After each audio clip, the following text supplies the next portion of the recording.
Good morning, guys.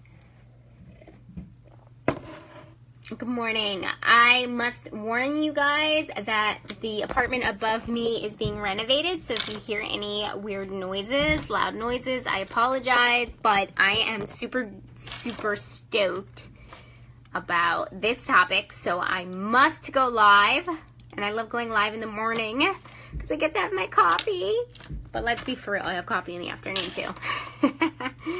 Alright guys, just sharing this, hold on, sharing this to my other pages so people could see me. I'm going to try going live from my business page, actually, maybe tomorrow, just to see if that makes a difference and more people can come on. Okay. Alright, cool beans. Everything shared, everything good to go. Let me go ahead and introduce myself. Ooh, excuse me. My name is Justine Leslie. I'm an intuitive coach and spiritual mentor. I help people heal themselves, get spiritually connected, and empower their intuitions to live a more aligned life. So that's what I do. I also am an intuitive empath, and I talk about empaths a lot. I'm a huge empathic supporter. The tag is out here. And if you suspect that you might be an empath, which is somebody that feels energy very deeply, let's chat. I am going to be starting a mentorship program with that soon, so we'll see. Okay, cool. Guys, hi. What is going on? When you're joining, please say hi. I introduce myself. You please introduce yourself. Let me know where you're from. Even if you're not new. I just want to know. This is interactive. All right. Anyway, guys, I'm in such a great mood because I love this topic. And I've been doing a ton of research on it. I love talking about my spiritual awakening. That's really the start of my consciousness and the start of this work and start of my spiritual beliefs. So I think it's super important to kind of talk about. And, for me, I've talked about it before, and I always say it was like super violent, right? I use the word violent, sudden, intense, any word I could use to describe it that was hard and fast, because my situation was I went through some shit, and I can laugh about it now. And what I always say, I'm Terrence at work. Work where? No, hi Terrence. For me, what happened for me is when I actually took away the alcohol. My story is that I got a DWI and my license was taken away. And for 3 months, I had a driver, my friends, right?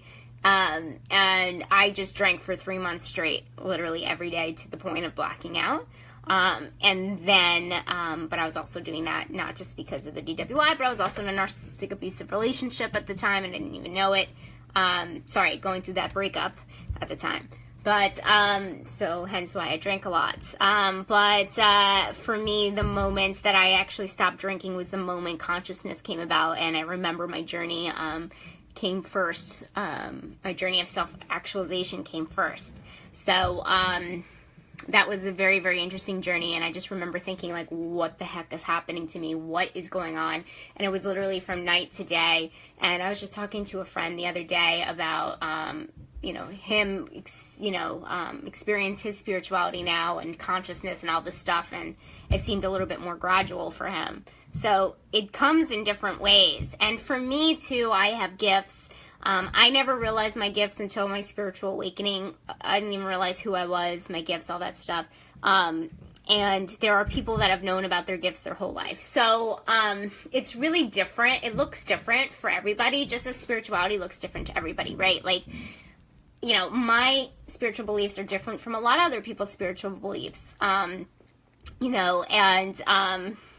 There are some spiritual teachers that I don't resonate with, which is why I don't take it personally if people don't resonate with me, right? So at the end of the day, there's a ton of ways that, you can have a spiritual awakening And I just wanted to kind of point out the 3 triggers that I think are, I've been researching this for a while now, and what I've seen with my clients and other people in the spiritual community, what has happened to them, and I wanted to kind of just, point it out and talk about it a little bit. I mentioned a couple of points just now with my personal stories, but just to make it clear, we'll kind of do a bulleted list and go through them. So, spiritual awakening triggers. So the first one, obviously what I'm talking about is what happened to me, right? So I think that's actually the most popular one. So it's either a pain or an extreme trauma. And this trauma could really be anything. In my situation, it was a narcissistic abusive relationship. Sometimes for people, it's a near-death experience. I hear that a lot. That's probably the most popular one. Being close to death, somebody visiting you. It really just takes one experience that you can't explain. I don't want to call it paranormal, but it really takes one experience to kind of be a believer, because for me it took a couple. But so a lot of people say that they see angels in their near-death experience, or that they come to the light and then they get the choice whether they want to come back or not, which is, I believe, to be the way that it happens, right? Is that we're all, everybody always has a choice, and we actually made this choice to come here, right? And we have the choice to stay here. Obviously, we could kill ourselves at any point, but we're making a choice to be alive and on this earth. Everything is really a choice at the end of the day. We have more control than we thought, than we think. But, an extreme trauma in that way, in an extreme pain. For me, I've never felt pain like that before. And the thing was, when I look back at my pain with my abusive relationship, it was more about the pain of my pain, not the pain he was inflicting. The pain he was inflicting was horrible, but the pain of what I had inside of me, the pain of lack of clarity. Good morning. Thanks for joining. The pain of lack of clarity. I didn't know what I wanted, right? I was a young empath, floating, here and there, whoever would want to be friends with me, and, just going with the flow of things, and, not really having any direction. That was really, deep down hurting me. The belief that nobody truly loved me, oh my God, this belief was the forefront of everything in my life. So, I really believed nobody loved me. Why are these so annoying? I just can't. But, sorry guys, just fixing my hair. But yeah, I had that belief, and that belief was brought to the surface from my codependent, very toxic relationship. When it ended, I had to pick up all of the pieces and clean up. But I had to clean up my pain, and that was what led me to the spiritual healing and my spiritual journey, right? Is because I actually had to help heal myself. And that's why I teach it, right? Because I feel like I've learned a lot, and I feel like a lot of this stuff has really holistically helped me, without the help of alcohol or, anything like that. So, I was just in a lot of pain, and that relationship and the breakup of that relationship really made me realize that I had a lot of pain inside me, and it just came to the surface, and I just had to deal with it, and I dealt with it for years. I'm still dealing with it. So, that kind of was a trigger for me. Hi, Lisa. Hi. Cool. Okay, so the second thing, guys, of a spiritual awakening trigger, and like I said, I've done a ton of research. I actually don't have any experience with this, but the number 2 thing is psychedelics. Now, I have heard from so many people that they've had an experience and they just woke up because something with the psychedelic opened that side of your brain, right? And that's the thing too. So I've been really getting into some neuroscience stuff, because I really I know I'm all about the intuition and the heart, but sometimes I think that there's something in the brain, because I remember when I gained my consciousness, I remember civically feeling like someone flipped something on in my brain. I remember that. It was almost like a part of my brain had been switched on, and it was supposed to be switched on at that exact moment. Now, I know that might seem foreign to a lot of people, but anybody who's had a sudden spiritual awakening like I did would maybe describe it the same way. So, good morning. Good morning. Good morning. So it was very, very interesting. And I was just like, what is this? Like, what is happening? Come on, guys. Like, I give light and love to anybody going through a spiritual awakening right now that really doesn't really understand what's happening to them. But, I feel you. So apparently psychedelics can do that, right? They can open that part of the brain. And I've heard people being woke right after that. So very interesting stuff. Like I said, I don't have any personal experience. If you do, I would love to chat about that. I'm super open. I think a lot of psychedelics come from nature, and I think are pretty good as far as mine was all of a sudden too. Yeah, I think that happens to the majority of the people.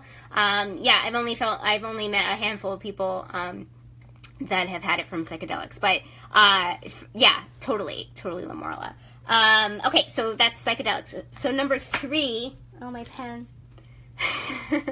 So number 3 is actually probably the better alternative to sudden and intense, is gradual, the slow and steady route, right? So what do I mean by that? So I have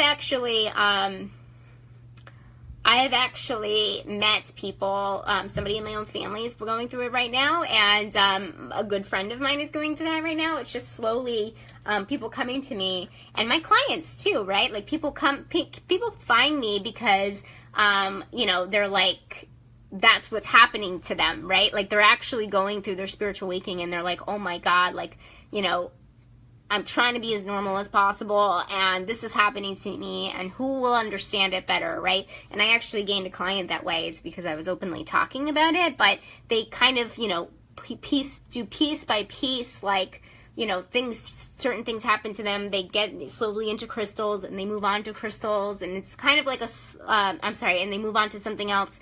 Maybe they're into angels, then they're like into Buddhism, like whatever it is, they kind of just like move along the path, but it's very like slow and steady, and they can still, keep their jobs function and all this stuff, whatever.